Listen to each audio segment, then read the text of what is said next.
മനഃപൂർവ്വം വനത്തിൽ കടന്നു കയറുക എന്ന ഉദ്ദേശത്തോടെ വനമേഖലയിലൂടെ സഞ്ചരിക്കുന്നവർ വനത്തിനുള്ളിൽ വാഹനം നിർത്തുക, വനത്തിൽ പ്രവേശിക്കുക, ഇതെല്ലാം കുറ്റമാക്കുന്നതാണ് ആ ഭേദഗതി.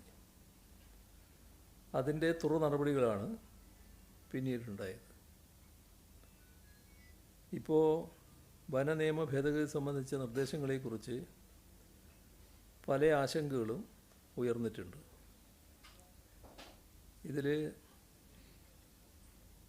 അത്തരം ആശങ്കകൾ പരിഹരിക്കാതെ മുന്നോട്ട് നീങ്ങാൻ സർക്കാർ ഉദ്ദേശിക്കുന്നില്ല എന്നതാണ് വ്യക്തമാക്കാനുള്ളത്.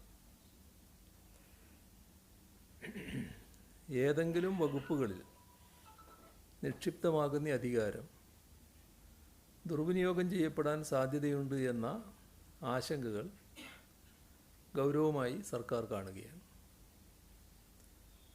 കർഷകർക്കും പ്രത്യേകിച്ച് മലയോര മേഖലയിൽ വസിക്കുന്ന ജനവിഭാഗങ്ങൾക്കും അവരുടെ ന്യായമായ താൽപ്പര്യത്തിനെതിരെ ഒരു നിയമവും ഈ സർക്കാർ ലക്ഷ്യമിടുന്നില്ല.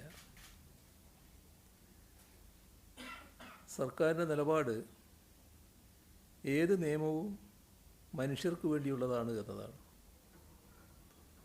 മനുഷ്യരുടെ നിലനിൽപ്പിനും പുരോഗതിക്കും അതിലൂടെ പ്രകൃതിയുടെ വിശാലമായ സംരക്ഷണത്തിനും പര്യാപ്തമായ നിലപാടുകൾ സൂക്ഷ്മതലത്തിലും സമഗ്രതലത്തിലും കൈക്കൊള്ളണമെന്നതിൽ തർക്കമില്ല. വനസംരക്ഷണ നിയമത്തിൻ്റെ കാര്യത്തിലും ഇതുതന്നെയാണ് സർക്കാർ നിലപാട്. ഇവിടെ നമ്മൾ ശ്രദ്ധിക്കേണ്ട ഒരു കാര്യം, കേരളത്തിൻ്റെ ആകെ വിസ്തൃതി 38,863 ചതുരശ്ര കിലോമീറ്റർ. അതിൽ 11,309 ചതുരശ്ര കിലോമീറ്റർ വനമേഖലയാണ്.